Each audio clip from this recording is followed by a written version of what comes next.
आप देख रहे हैं जय भारत टीवी। उत्तराखंड की बेटी अंकिता भंडारी हत्याकांड एक ऐसा हत्याकांड जिसने पूरे उत्तराखंड को झकझोर कर रख दिया। लेकिन क्या न्याय मिलता दिख रहा है या समय पर मिलता दिख रहा है? क्यों उत्तराखंड के लोगों में अंकिता भंडारी हत्याकांड को लेकर इतना गुस्सा है, लेकिन क्या सरकारों में उतना गुस्सा दिखाई दे रहा है? इस सब पर बातचीत करने के लिए आज हमारे साथ एक ऐसे शख्स मौजूद हैं जो पहले दिन से अंकिता भंडारी हत्याकांड से न केवल जुड़े रहे हैं बल्कि सुप्रीम कोर्ट में इस मामले के पिटिशनर भी हैं। आशुतोष नेगी जी पत्रकार हैं पेशे से, लेकिन समाज के भीतर रहकर सामाजिक दायित्वों को भी पूरी तरह से निभा रहे हैं। आशुतोष जी, सबसे पहले मेरा एक सवाल है जो हर आम नागरिक उत्तराखंड का जानना चाहता है। क्या अंकिता भंडारी हत्याकांड में सरकारों का रवैया न्यायिक पालिका में जो भी चल रहा है या उतनी मजबूती से चल रहा है जैसे हमने निर्भया में देखा था? क्या निर्भया की तरह हम कर पा रहे हैं? देखिए, बिल्कुल नहीं चल रहा है। पहले दिन से ही इस केस में, क्योंकि जो मुख्य आरोपी है पुलकित आर्य और उसके पिताजी संघ से जुड़े हुए हैं, जो यहाँ पे सत्तारूढ़ दल है उसके राज्य मंत्री थे, तो उस वजह से शुरू से ही दिक्कत रही है। चाहे आप शुरुआती दौर में जिस तरह से रिजॉर्ट को तोड़ा गया, स्थानीय विधायक रात को 2:30 बजे चली जाती हैं वहाँ पे, रिजॉर्ट तोड़ के आ जाती हैं और ख़ास तौर पे अंकिता का ही कमरा तोड़ती हैं। और ये एक छोटा अपराध नहीं था, ये एविडेंस नष्ट करना था, एक क्राइम बनता था।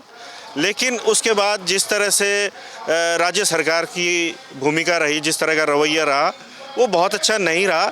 और जो SIT भी बनी थी, उसने VIP का जो चैप्टर था, जो कहा जा रहा था कि कोई VIP था जो सत्तारूढ़ दल के नज़दीक हो सकता है, चाहे राज्य सरकार के या केंद्र सरकार के या संघ के नज़दीक जिसे बताया जा रहा है, अभी तक उसकी चर्चा है। कई लोगों के नाम भी हमारे सामने आए हैं। कहीं ना कहीं ये ज़रूर है कि इस दबाव की वजह से जो जुडिशरी है, जो पूरा पुलिस महकमा है, वो दबाव में रखा गया है। मैं दबाव में रखा जाना कहूँगा कि वो दबाव में रखा गया है राज्य सरकार के द्वारा, मेरा आरोप है ये। और उस वजह से उस तरह का इन्वेस्टिगेशन नहीं हुआ है जैसा होना चाहिए था। और ऐसे में जो है, हम लोगों को खुद ही अपने कंधे पे लेकर ये जिम्मेदारी लेनी पड़ी। हमें CBI इन्वेस्टिगेशन के लिए सुप्रीम कोर्ट जाना पड़ा। हाई कोर्ट में हम बेल को अपोज करते हैं पुलकित आर्य की, जबकि ये सारी जिम्मेदारी राज्य सरकार की है। ये मुकदमा राज्य सरकार वर्सेस पुलकित आर्य है, उसके बावजूद ये मुकदमा हम अपने कंधों में ढो रहे हैं। ये बड़ा शर्मनाक है राज्य सरकार के लिए। और जिस तरह से केंद्र सरकार भी मूक दर्शक रही है, प्रधानमंत्री कई बार यहाँ पे आए हैं, उत्तराखंड में आए, कई दौरे उन्होंने लगाए हैं। केदारनाथ में ख़ास तौर पे वो बार बार आते हैं, कहते हैं कि यहाँ से मुझे बड़ा एक वो मिला, बहुत सारा इस तरह की प्रेरणा मिली कि मैं देश के लिए कुछ कर पा रहा हूँ। लेकिन उन्होंने कभी भी इतना विभत्स हत्याकांड हमारी बेटी के साथ हुआ कभी जिक्र नहीं किया। न वो करते हैं, न योगी जी करते हैं, जबकि सारे लोग पहाड़ी लोग हैं। योगी जी भी नहीं करते हैं। डोभाल जी NSA जो उनके बगल में बैठे हुए हैं, उन्होंने भी कभी कुछ नहीं कहा। तो ये बड़ा शर्मनाक है कि राज्य सरकार और केंद्र सरकार की भूमिका जो है वो बहुत बुरी रही है इस मामले में पूरा। देखिए जी, एक जो बात आपने कही वो बेहद महत्वपूर्ण है। आपने कहा कि सरकार का दबाव है, जो भी SIT ने जांच की वो उस तरह से जांच नहीं कर पाए जैसे करनी चाहिए थी। अगर जांच सही नहीं हुई है तो ये तो सीधा इशारा है कि कोर्ट से बच जाएंगे। अगर जांच ही गलत हुई है तो अगर चार्जशीट में दम नहीं होगा तो वो तो लगेगा कि कुछ दिनों में बेल लेकर भी बाहर आते दिखाई देंगे। जांच जो है, जहाँ तक जांच करनी थी, जहाँ तक एविडेंस इकट्ठे करने थे, वो कहीं ना कहीं कमज़ोर ज़रूर हैं।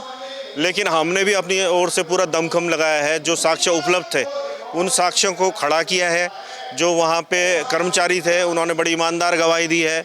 उसमें बहुत सारी चीज़ें खुल गई है जो कि जांचों में नहीं थी।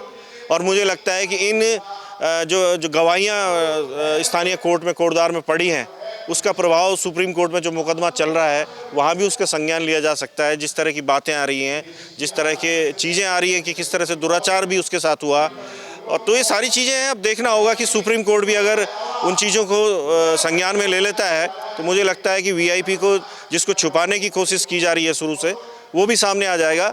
और ये जो तीनों अपराधी हैं, हालांकि एविडेंस काफ़ी हद तक नष्ट किए गए हैं, लेकिन फिर भी जो उपलब्ध एविडेंस हैं वो पर्याप्त है इनको सज़ा करवाने के लिए।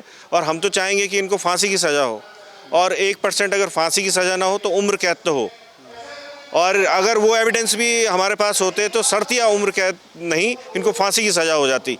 लेकिन जो एविडेंस नष्ट किए गए हैं उससे केवल ये मर्डर का केस बन गया है। जो सेक्सुअल असॉल्ट उस पर हुआ उसके साक्ष्य हमें जुटाने में दिक्कतें हो रही हैं। और नहीं तो सीधे तौर पे जो आपका सवाल है उसका उत्तर ये था कि ये फांसी की सज़ा के पूरे हकदार थे, क्योंकि this was case of rape and brutal murder. लेकिन अब ये मर्डर जैसा हो गया है और उसको हम साबित कर लेंगे और सज़ा इनको दिलाएंगे, चाहे वो फांसी हो या उम्र कैद हो। एक सवाल, मेरा आखिरी सवाल है आशुतोष जी, हाई कोर्ट में बेल के लिए भी ये आरोपी गए हैं, सुप्रीम कोर्ट आप चले गए हैं पहले, वो एक न्यायिक प्रक्रिया का पूरा मामला है, वो चलता रहेगा। जिस तरह से बीच में खबरें आ रही हैं, जो आरोपी हैं जेल के भीतर, क्या उनको वहाँ भी कोई अलग ट्रीटमेंट मिल रहा है? सोशल मीडिया में देखते रहते हैं लोग कि वो जिस तरह से उनकी हाव भाव है, जिस तरह के कपड़े पहनकर आ रहे हैं, जिस तरह की उनकी बातें सामने आ रही हैं, बीच में आया कि उन्होंने पुलिस को भी कुछ धमकी दी है, ये सब कुछ चल रहा है। क्या अलग से ट्रीटमेंट तो नहीं मिल रहा उन आरोपियों को जो उत्तराखंड की बेटी के हत्यारे हैं, जिन पर आरोप लगाए गंभीर? क्या अलग ट्रीटमेंट के हकदार तो नहीं बनाए जा रहे हैं? देखिए, मैंने आपको पहले ही बताया कि इस मामले में, क्योंकि अभियुक्त जो मुख्य अभियुक्त है उसके पिताजी जो है राज्य मंत्री थे, संघ से जुड़े हुए हैं, तो जुडिशियरी और पुलिस को प्रेशर में रखा गया है। तो ये प्रेशर जेल भी उसमें शामिल होता है और जेल प्रशासन पर भी कहीं दबाव हो सकता है। हालांकि जब हमने जेल प्रशासन से जब भी बात करने की कोशिश की तो उन्होंने कहा कि भाई इनको अच्छे हालत में रखना हमारी मजबूरी भी है, क्योंकि ह्यूमन राइट्स के भी क्वेश्चन लोग रेज कर देते हैं, इसलिए इनको दाढ़ी बना के, सेविंग करके और तमाम इस तरह से रखा जाता है। लेकिन जिस तरह से बीच में आपने देखा होगा कि कोटद्वार में ये भी बात आई कि ये पुलिस अधिकारी को भी हड़का रहा था कि भाई हम तुम्हारी वर्दी उतार देंगे, और उन पुलिस के जो भी कर्मचारी थे या अधिकारी थे उन्होंने अपने एसएसपी को जाकर रिपोर्ट नहीं किया। तो आप समझ सकते हैं कि ये कितना ताकतवर है, आज भी जेल के अंदर भी ताकतवर है। और वो कर्मचारी भी इससे डरते हैं कि कहीं ऐसा ना हो कि पुलकित आर्या उन्हीं को फंसा दे। तो ये पुलिस पे पूरा दबाव है और पुलिस में जेल भी शामिल है, तो कहीं ना कहीं ये सारी चीज़ें हो सकती हैं, ज़रूर हो सकती हैं। कब तक न्याय मिलता दिख रहा है आपको? देखिए, जो लोकल कोर्ट है कोटद्वार में, उसमें एविडेंस जो मुख्य एविडेंस थी वो पुष्पदीप की चल रही है। उसमें क्रॉस एग्जामिन 6 तारीख को होना है, ये आने वाली 6 अक्टूबर को होना है। बाकी की विटनेस हो गए हैं, कुछ विटनेस रह गए हैं, बाकी पुलिस के या जिन्होंने बॉडी को रिकवर किया होगा वो लोग हैं, बहुत ज़्यादा महत्वपूर्ण वो है नहीं। तो मुझे लगता है कि 2024 के मिड तक मैं कह रहा हूँ, मई जून तक इसमें फैसला आ जाना चाहिए सेशन कोर्ट से। बाकी रही सीबीआई इन्वेस्टिगेशन की बात, वो तो देखिए अक्टूबर में भी वो फैसला आ सकता है, क्योंकि वहाँ भी अक्टूबर में हियरिंग है उसकी। 2 हफ्ते का समय दिया गया था, 4 हफ्ते का समय मांगा। फिर मैं बता रहा हूँ आपको कि यहाँ पे राज्य सरकार का जो रवैया है, ये वकील फिर टाइम मांग लेते हैं 4-4 हफ्ते का वहाँ पे राज्य सरकार के वकील। लेकिन सुप्रीम कोर्ट ने 4 हफ्ते का नहीं 2 हफ्ते का समय दिया है और उसकी समय सीमा मुझे लगता है कि 15 अक्टूबर के आसपास समाप्त हो जाएगी। और उम्मीद है कि अक्टूबर में शायद सीबीआई पे तो कम से कम फैसला हो जाए, सीबीआई जांच को लेकर। बहुत शुक्रिया, धन्यवाद, थैंक यू। तो ये थे आशुतोष नेगी, एक लड़ाई को लड़ रहे हैं, अकेले हैं। देखिए कितना बड़ा दुर्भाग्य है, इस देश ने निर्भया कांड देखा और उस समय जिस तरह से पूरे लोगों का हुजूम पूरे भारत में सड़कों पर था, जिस तरह से फास्ट ट्रैक कोर्ट की बात की जाती है, असल मायने में अंकिता भंडारी के मामले में फास्ट ट्रैक कोर्ट चाहिए थी, पूरे प्रदेश का संबंध साथ चाहिए था, कम से कम राज्य सरकार का तो चाहिए था, लेकिन अलग से पैरवी करनी पड़ रही है। जैसा कि आशुतोष नेगी बता रहे हैं, मामला ब्रूटल हत्या का है, रेप का है, लेकिन जिस तरह से जांच हुई है, जो साक्ष्य अभी तक पेश किए गए हैं, उसके मुताबिक लग रहा है कि केवल मर्डर का मामला हो जाए। लेकिन कोशिश जारी है कि उन हत्यारों को, जिन्होंने उत्तराखंड की बेटी के साथ इतना बड़ा जघन्य अपराध किया, वो फांसी के फंदे तक चढ़े, उसकी कोशिश आशुतोष नेगी लगातार किए हुए हैं। कैमरा मैन मयूर उपाध्याय के साथ हेमभट्ट, जय भारत टीवी।